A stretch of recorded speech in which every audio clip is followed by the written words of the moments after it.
morning, first grade. It's Tuesday, April 7th. Getting ready to get started on the carpet today. Let's start with one of our favorites. Happy Tuesday. Happy Tuesday. I love Tuesday. It's my favorite teaching day of the week because we've had that weekend to rest and we got over that hard to come back to school on Monday. So moving into our Tuesday, the Boxcar children beginning. We'll be blasting off in chapter 7 today. Remember, Miss Thompson is behind the scenes and bringing you these videos each day. Even though you don't see her in the classroom, she is still here working with us at Walton Academy. Moving right into boxcar, and more boxcar. Just show me the boxcar. And we're going to do just like we did yesterday. In math, we're working on measuring time. And let me reset my clock. I should have done that before I started my camera. Let me reset my clock. And I'm going to say today we got started a little earlier than we did yesterday on chapter 7. So as I reset my clock, let's look at my analog clock. This would be a good time for you to grab your clock that I sent in your packets. I think it was last week. Remember, measuring time is one of those things. In order to get really good at it, we need to practice a little bit all along. So we're going to be practicing a little bit through all of our lessons until we get really good at measuring time. If we were here in school at Walton Academy, this is something we'd be working on until the end of the school year. So looking at my analog clock, remember my short hand points to my hour, my long hand points to my minutes. Remember, there are 60 minutes in an hour. I noticed this morning my short hand is between the 8 and the 9. It's just a little bit past the 8, which means it's just a little bit past 8 o'clock. When my shorthand is between the 8 and the 9, that means it's after 8, not yet 9. So I hope you have made this time on your clock so you can follow along with me at home. Shorthand a little bit past the 8, which means it's a little bit past 8 o'clock. I notice my long hand, which shows my minutes, is straight on the 2. Now it seems like if my shorthand is between the 8 and the 9, I know my hour is going to be the first number and it's going to be 8. After that 8, which shows my hour, I'm going to put a colon. The colon separates my hour from my minutes. Now my long hand is straight on the 2, it's blue. It seems like it would be 8:02 or 8:02, but that's not how it works on Mr. Analog Clock. In order to figure out my minutes, I have to go to my SP, which is my starting point. My starting point is the 12, and when I go to my SP, my starting point, I'm going to count by 5s until I get to my blue hand on my analog clock. So here with me, put your SP, put your finger on your starting point, and move your finger with me on your clock at home. Here we go. I'm going to remember count by 5s. Here we go. Starting point. 5, 10. I stopped counting by 5s because that's where my blue hand stopped. Let me do it again. Starting point, 5, 10. So my minutes, I'm going to write 10. So on my analog clock, when I look at that time, it is 8:10 a.m. That means the same as 10 minutes past 8 or 10 minutes after 8. A.m. in the morning, ante meridian. Remember, 60 minutes in an hour. And I'm going to put ST for my start time. When we finish my boxcar lesson, I will add an ET, which stands for end time. 8:10 a.m., 8:10 in the morning, 10 minutes past 8, 10 minutes after 8.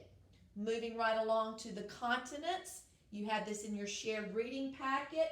You can be illustrating in the shared reading station if you get to that this week. I should hear you reading with me, working on that fluency.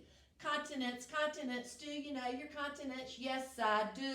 Yes, I do. North America, South America, Europe, Africa, Asia. Don't forget Australia. Don't forget Antarctica. Continents, continents. Do you know your continents? Yes, I do. Yes, I do. Arthur, do you know your continents? Unknown. Remember, we've been working on these poems since last week. So after we've been working on our poems for several days, we start moving a little bit faster because we're getting to the point that these should be memorized, or we should have them close to being memorized in our brains. Continent lyrics, moving quickly. Here we go. I should hear you booming it out from home. Continents, continents, do you know your continents? North, south, east, and west, all around the world. Asia, Africa, North and South America, Australia, Antarctica, and Europe too. Arthur, unknown. Moving right into our continents, there are 7. I should hear you naming them with me. North America, South America, Europe, Africa, Asia, Australia, Antarctica. Remember, the name of our continent is North America. Map of the United States of America. There are 50 states in the United States. The United States is our country. North Carolina is our state. And this is where we are located on the map.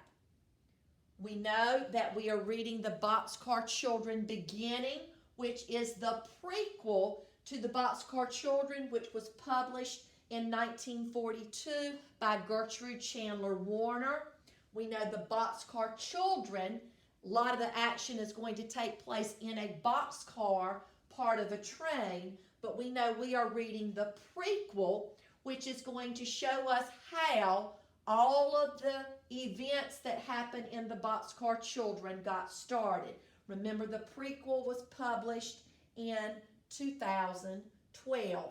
Forgot to do this yesterday. I didn't do our little sound clips, which I know you like our little sound clips. We have 2 cows in our story. We have Cow. Betty and Boots. Cow. And when Betty moos, that's probably what she sounds like. Let me do it again since I was talking. We have a dog in our story. And his name is Joe. And that's probably what he sounds like when he barks. A farm visit, that's in your shared reading packet for this week. You may be illustrating as one of your stations by Betty Franco. I should hear you reading with me. This is when we're working on our fluency. My class went to a farm one day. We touched the soft brown cow. We saw where all the milk came from. I understand it now. We stroked a chicken's feathers and we touched a muddy pig. Her hairs were like a bristly brush. Her eyes weren't very big. We watched the goats butt heads and put their hooves up on the wall. A little baby lamb was with her mama in a stall. We ate some carrots from the ground, a fresh and healthy snack. The farm was really neat. I hope my class and I go back. You may be illustrating, you may be coloring those pictures, you may be adding some pictures as one of your stations if you get to that today. We also worked on this last week. It's in this week's shared reading packet, the summarizing hokey pokey, because as readers we are working on summarizing, telling what each chapter in the Boxcar Children Beginning is mostly about. You put the bit, forgot to remind you, I need to hear you reading with me. Starting over, reset. You put the big ideas in, you take the extras out, you put the essentials in, and you cross the repeats out. you do some summarizing and write the paragraph now. That's what it's all about, summarizing. Now we're going to go back to yesterday's chapter, the chapter we read on Monday. It was a little bit short. Yesterday's chapter was, let's go back to our T6, the title, A Small Dot in a Big World. You made your prediction yesterday. We read chapter 6, and then we summarized. We're going to review our summary of chapter 6 together. I should hear you reading with me from home. Papa brought a globe home, and the kids realized their town was a small dot in a big world. The kids were planning a circus. They told the grown-ups about the circus, but they kept the details a big secret. AT6, another title for chapter 6 that my class came up with last year. We would have done that together if you had been with me on the carpet. Another title for chapter 6 is Circus Plans. Now we're going to go to our, I hope I click on the right slide today. We're going to review our key ideas from chapter 6. Key ideas are the main things that happen in chapter 6. Let's start with bullet 1, and I need to hear you reading with me. Papa brought home a treasure for Henry, a globe. Bullet 2, the Aldens saw that Fairmeadow Farm was a small dot in the world, and it is a rural community, getting in a little social studies. The Clarks saw that they had lived in a big city, which was a big dot in the world. They had lived because we know they left their home and are moving on to New Hampshire. And their city is what we would call an urban community. Bullet 4, the kids told their parents they were planning a free circus with animals, clowns, costumes, and juggling. Bullet 5, the kids are keeping the details of the circus a secret. Remember, they were thinking about selling tickets, but Papa reminded them that a lot of people were experiencing hard times. So people didn't have extra money to spend for things like circus tickets. I'm reminding you that a lot of people in our country, in our state, in our city, a lot of people here are experiencing hard times. So they may not have extra money for things that aren't really important things. I want to remind you, getting in a little map, a globe is a three-dimensional model of the earth, also getting in a little social studies.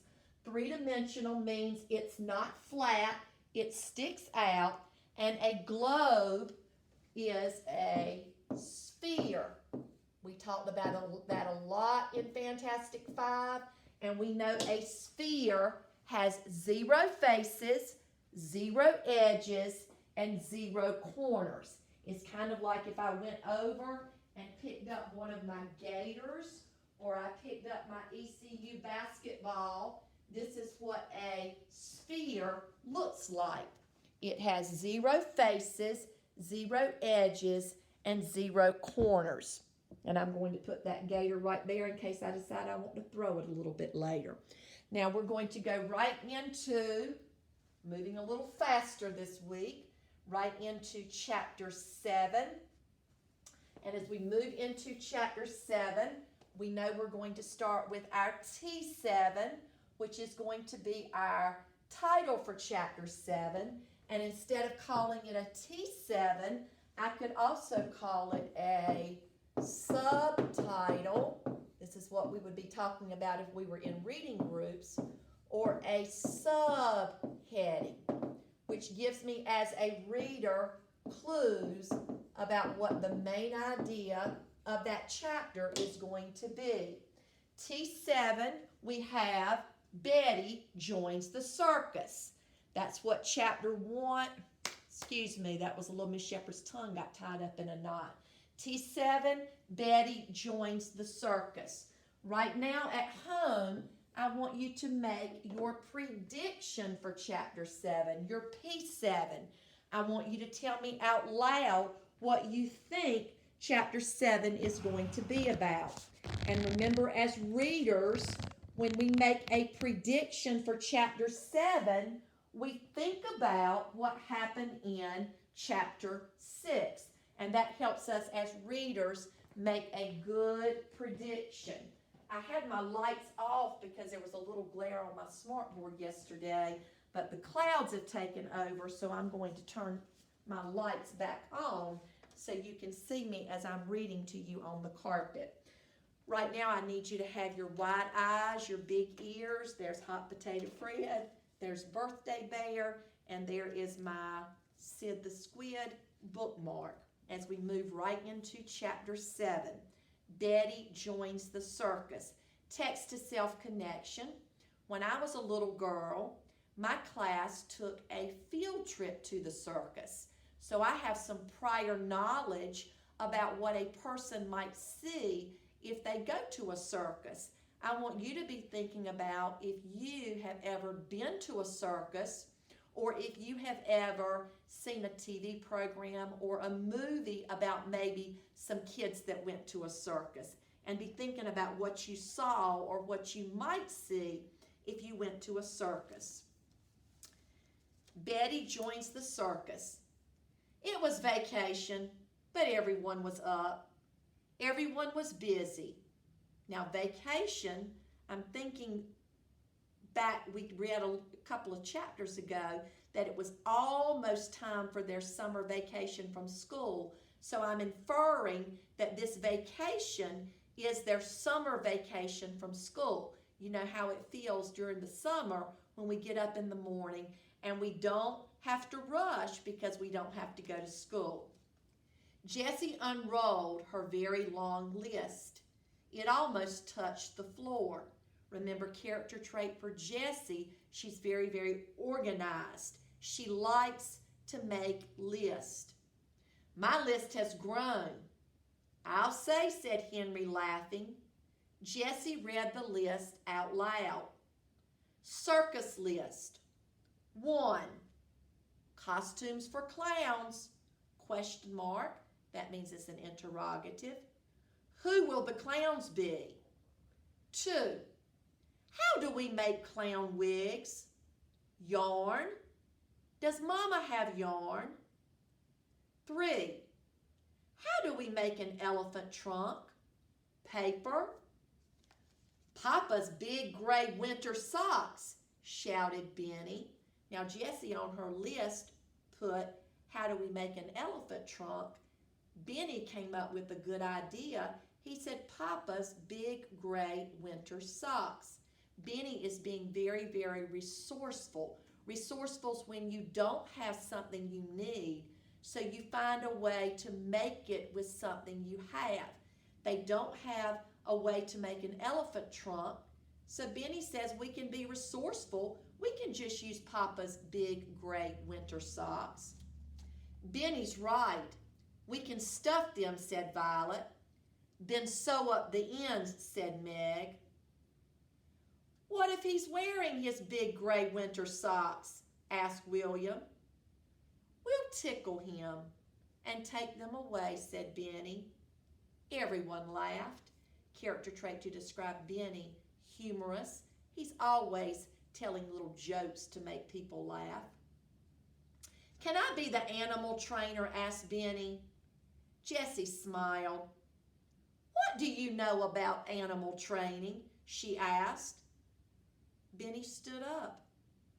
Come, Joe, he said. Remember, Joe's the dog. Joe came and sat in front of Benny.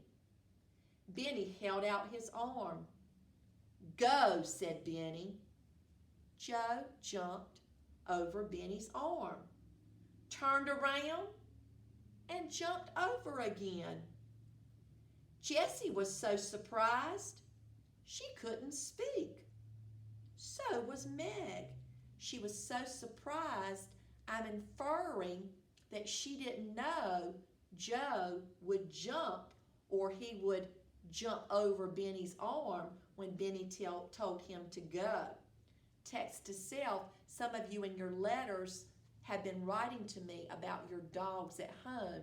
I know Damien wrote to me about his dog, and I know Wells wrote to me about his dog.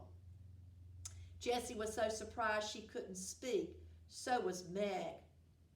I never ever saw Joe do a trick in his whole life, said Meg. Well, he does tricks now, said William.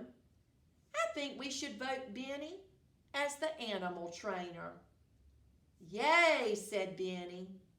Yay, they all said.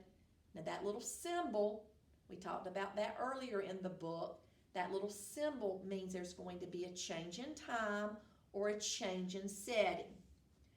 Mama and Sarah baked for the circus party. Papa and Jake worked on the barn roof, and the children worked too.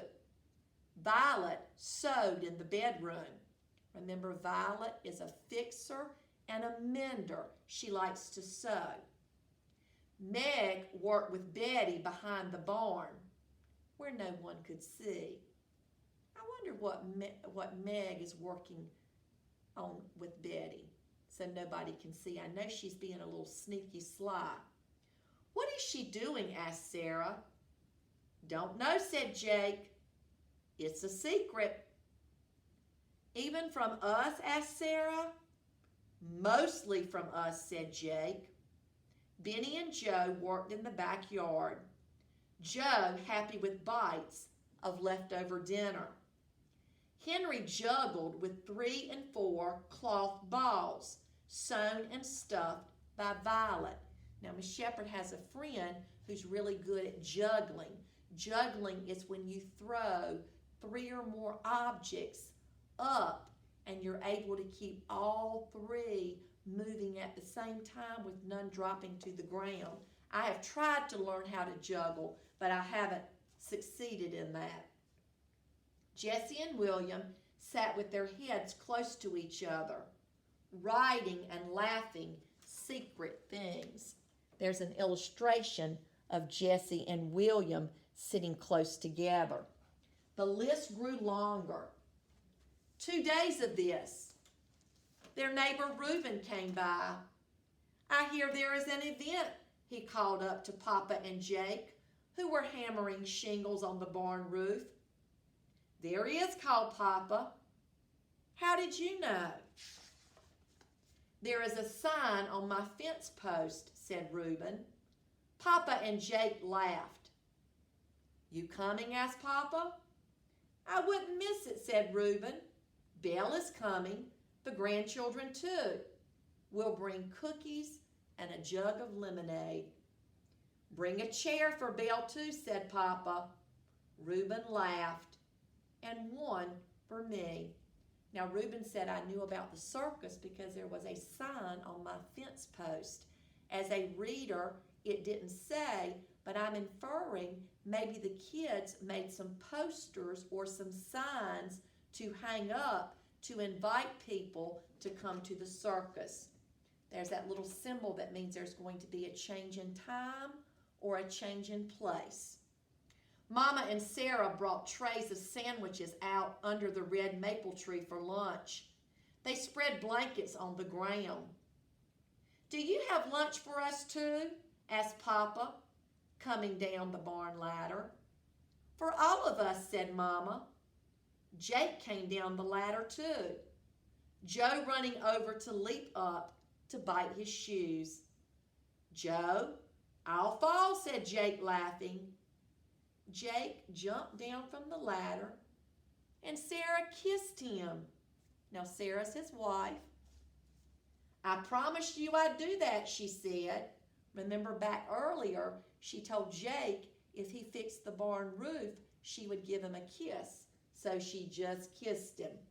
You did, said Jake, blushing. Under the tree was cool and quiet. Joe stretched out and eyed Benny's sandwich. Now that means Joe's looking at Benny's sandwich. I wonder what he's thinking about doing. Papa, said Violet, I need a wooden box. What for? is a secret. How big? Asked Jake. Violet held her hands out and made the shape of a big square. Aha, said Jake. What does aha mean? Asked Violet. It means I have one in my car. I keep tools in it. Violet says I need a box. Jake says, aha, I have one in my car.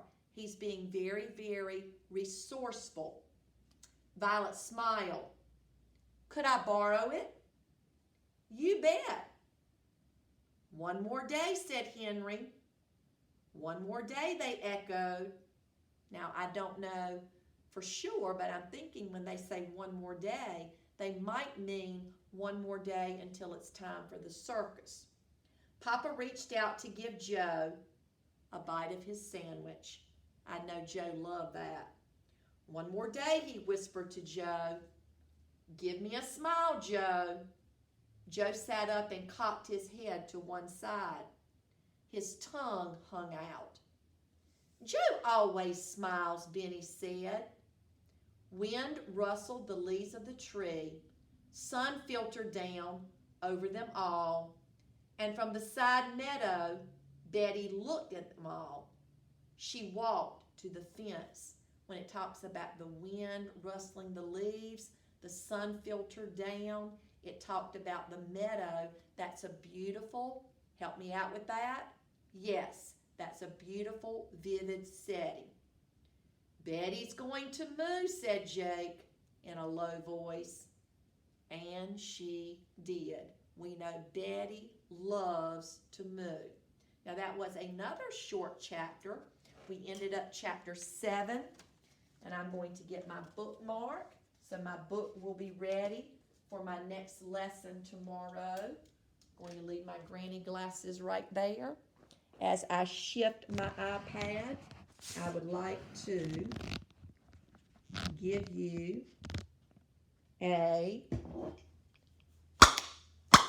two pops for being good listeners while I read chapter 7. And we're going to go right into our summary of chapter 7.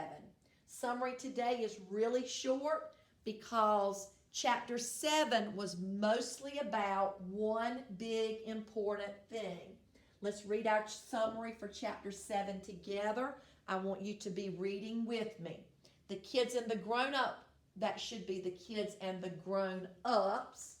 Sorry guys, I left out a letter, left out my S. If you were here on the carpet, you would probably have noticed that before I did. Teachers are always making little mistakes, and the best way we usually know we've made a little mistake is the kids usually help us with that. I heard you from home telling me to make sure I added that S. The kids and the grown-ups work together to make plans and get ready for the circus. That was our summary for chapter 7. And our another title for chapter 7, our AT7, I put instead of, or my class last year, instead of circus plans, we just added the word the, and we said another good title for chapter 7 would be the circus plans. Now, that's a good stopping point for our Boxcar Children lesson, Boxcar Children beginning lesson today. But I do want to go back up because as we are working on our lessons this week, we're adding a little math into our reading time. We in math are working on measuring time. And when we started, I knew that was going to happen. This clock piece is always falling off. And if you were in class right now, I know you would all be laughing because my little clock broke, but notice I was able to put it back together. We are working on measuring time. When we started chapter 8, it was about 8:10 a.m. Now remember, because you're not here with me, I'm estimating how long it took us to do that chapter, and we're going to estimate our ET, which is going to be our end time. And I'm thinking it's going to take us about this long to finish up chapter 7. So if you right now have your clock with me, if you can make that time on the clock. This, remember, is my analog clock. I'm thinking on my analog clock has numbers. I'm thinking about my short red hand, my long blue hand. Now my short red hand, I notice, is between the 8 and the 9.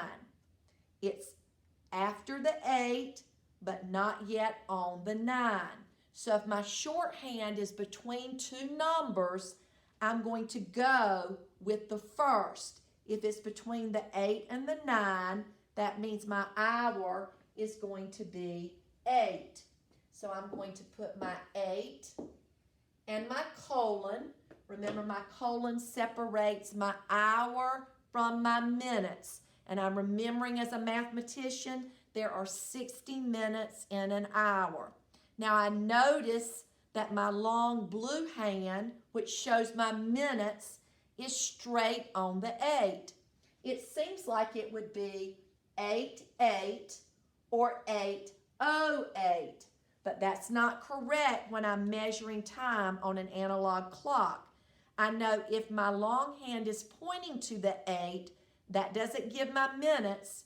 To get my minutes, I have to go to my starting point, which is the 12, and I'm going to have to count by 5s. So I need to hear you counting with me. Put your starting point finger on the 12 just like mine. And I'm going to count by 5s. Count with me. Starting point. 5, 10, 15, 20, 25, 30, 35, 40. I notice if my long hand is on the 8, I notice my minutes when I count by 5 are going to be 40. And notice on your clock, there's a little 40 written right beside the 8. So my minutes for my time, my end time, would be 40. And I'm going to go ahead and put my AM. 8:40 a.m. means 40 minutes after 8, 40 minutes past 8. AM means ante-meridium, in the morning. After 8, 40 minutes past 8, 40 minutes after 8. Thank you for being extra good listeners during our Boxcar Children Beginning Chapter 7. We also got in a little measuring time. I can't wait to hear some of you you're doing a really good job of sending me pictures of your letters that you're writing to me each day. I cannot wait today to hear from Mia, Coda, Elijah, Lawson, Eliza, Spencer, Damien, Jonathan, City, Wales, and last but not least, Ben. Notice I called you in order by your numbers. Thank you for being such good listeners, and that's a wrap for Chapter 7 of the Boxcar Children, beginning.